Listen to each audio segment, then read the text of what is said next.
Olá, caro líder de célula, supervisor, sejam todos muito bem-vindos a mais um estudo. E hoje nós vamos falar sobre a mensagem da Andréa Vargas, cujo título é Como reagir diante de circunstâncias sem sentido. Ela usou o texto bíblico de Gênesis até 37 até o 47, onde ela narrou a história de José e de uma maneira bem pontual, ela trabalhou alguns aspectos desse texto, cuja ideia central por trás daquilo que ela está falando é que nessa aparente falta de sentido ou propósito de algo que está acontecendo na nossa vida, Deus está no controle de todas as coisas e soberanamente está guiando a nossa história. A partir disso, a primeira pergunta desse estudo é a seguinte: em tempos difíceis, como foi o caso de José, ou o caso que nós vivemos hoje da pandemia, onde tudo parece que perde o sentido, parece o propósito, como que a gente deve reagir a essa aparente falta de propósito e sentido? Então, o que você deve conduzir a sua célula nesse momento é lembrá-los que por mais que tudo pareça sem sentido, que tudo perdeu o propósito, Deus é soberano sobre todas as coisas. Lembrar do texto bíblico que todas as coisas, aparentemente más e as boas, cooperam para o bem daqueles que amam a Deus. Então, aqueles que tiveram percas esse ano, financeira, entes queridos que morreram, por exemplo, más notícias que nós tivemos, você deve conduzir a sua célula a lembrá-los disso. Então, qual que é esse aparente propósito? Eles têm que compartilhar, levá-los a compartilhar que, independente das circunstâncias, Deus é soberano sobre todas as coisas. E o que a soberania de Deus gera na prática do nosso coração. Conduza a sua célula para que eles descansem nessa soberania de Deus. Quando entendemos e confiamos que Deus é soberano, na nossa aparente falta de sentido e propósito, o nosso coração pode descansar, porque de fato existe um Deus que está guiando a nossa vida. Existe um Deus que está guiando a história de cada um de nós. Então, nesse primeiro aspecto, nessa primeira pergunta, na nossa aparente falta de propósito, Deus conduziu e conduzirá a nossa vida. Então, eu tenho certeza que na sua célula, por exemplo, haverá pessoas que vão trazer testemunhos. Leve-os a pensar nesse momento difícil que nós vivemos em 2020, esse começo de 2021. Como que você viu a boa mão do Senhor conduzir a sua vida? Então, alguns lá vão dizer, olha, eu tive Covid, fui recuperado. Leve-os a lembrar disso, Deus é soberano.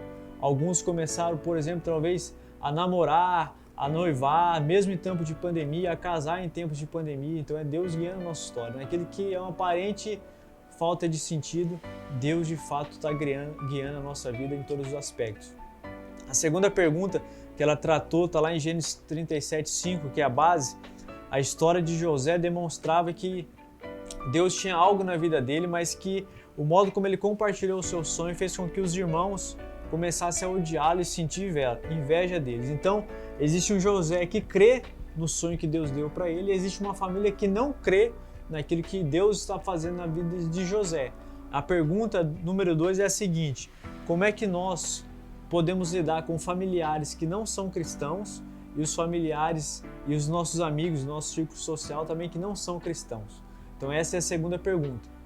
José cria, mas os irmãos não criam naquilo que Deus estava fazendo na vida dele. Então como é que eu lido com pessoas que não são cristãs na minha casa e que não são cristãs no meu círculo de amizade ou do meu trabalho? Então espera-se que você conduza a sua célula no seguinte: você deve amar o não cristão na sua casa, evitar o conflito com ele, ou seja, tentar pregar o evangelho para ele a todo custo, mas sempre estabelecer diálogos criativos que possam levá-los a ter interesse pelo evangelho. Principalmente na sua casa, onde há essa convivência, você não pode ser conhecido como aquele crente chato que vai pregar para todo mundo o tempo inteiro. Não, mas estabeleça diálogos criativos, tenha paciência, sirva as pessoas que não são cristãs na sua casa, assim como aquelas do seu trabalho. Sirva-os, tenha diálogo criativo, ame essas pessoas, tenha paciência, que no momento certo eles vão abrir o coração para você. Então a expectativa da sua célula é que eles estabeleçam algumas estratégias. Olha, o que você faz com o não cristão que está na sua casa, no seu trabalho? Após ele compartilhar, direcione-os para isso. Lembre, ame o não cristão, ele não tem consciência da verdade. Sirva o não cristão para que ele abra o coração ao evangelho. Quando você ganha o coração dessa pessoa, normalmente ela vai retribuir você no sentido de abrir o coração. Tem uma dificuldade, sei que você é cristão, é a oportunidade de você conectar o evangelho de forma criativa à vida deles.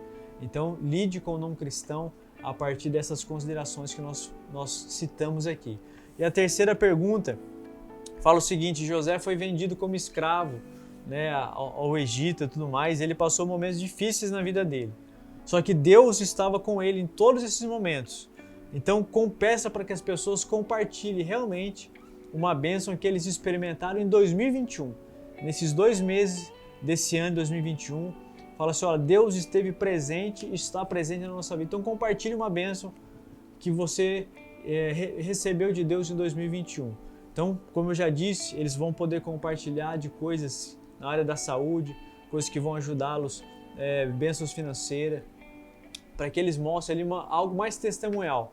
Nesse momento da célula, leve-os a ter algo mais testemunhal. 2021, eu tenho bênçãos naturais, eu tenho acordado, Deus tem me protegido. Até hoje eu não peguei Covid, Deus me protegeu. Leve-os, conduza-os a que eles possam compartilhar de bênçãos que eles tiverem em 2021, nesses 2 meses, porque a gente não pode esquecer que Deus está conosco em todos os momentos. Ele está conosco também em 2021. A pergunta número 4 é que José tinha planos, ele estava crescendo dentro do Egito, ele estava construindo uma carreira, por assim dizer. Ele é assediado pela esposa de Faraó, de Potifar, e ela o acusa injustamente de assédio sexual. Agora ele é jogado de novo na prisão. Então, às vezes, eu e você estamos crescendo em Deus, crescendo financeiramente, crescendo ministerialmente, e alguém nos boicota. Acontece algo, uma acusação que faz com que a gente seja frustrado. Então, a quarta pergunta, ela é bem incisiva. Como é que eu e você devemos lidar com as frustrações que apareceram para a nossa vida ou que vão aparecer? Então, imagine só alguém que está crescendo na empresa e outra pessoa movida por inveja boicota esse crescimento, ele não cresce, o salário não vem. Como é que você lida com a frustração? Primeira coisa, a frustração ela é sempre lidada a partir da perspectiva da eternidade.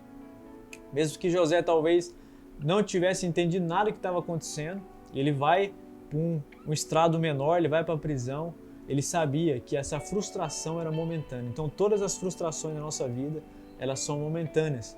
É o modo de Deus preparar o nosso coração para as grandes coisas que Ele tem para a nossa vida. Então as frustrações, elas não são erradas ou equivocadas, é um projeto de Deus para que possamos crescer.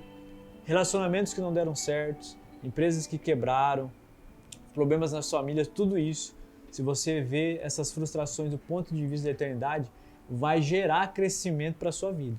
Se olharmos para as frustrações do ponto de vista humano, a gente vai abandonar tudo, vai jogar tudo pro alto e vai abandonar o ministério, vai abandonar a célula, vai abandonar tudo, porque a nossa mente está focada naquilo que é terreno. Então, na pergunta número 4, por mais difícil que sejam as frustrações que nós vivenciamos em 2020 ou estamos vivenciando em 2021, eles têm que entender que as frustrações é um meio de Deus gerar crescimento espiritual na nossa vida. Como a Andréa Vargas, ela usou toda a história de José, desde o capítulo 37 ao capítulo 47. Obviamente você não vai ler todos esses capítulos, que são 10 capítulos, senão vai acabar todo o tempo da sua célula. Mas no estudo, aqui existem os versículos chaves que você vai tratar dentro da sua célula. Mas eu espero que você possa ler toda a história para que ela esteja na sua mente e você poder trabalhar esse estudo de uma maneira mais segura e consistente, já que ela pegou todos esses capítulos aí. E assim a gente encerra esse momento.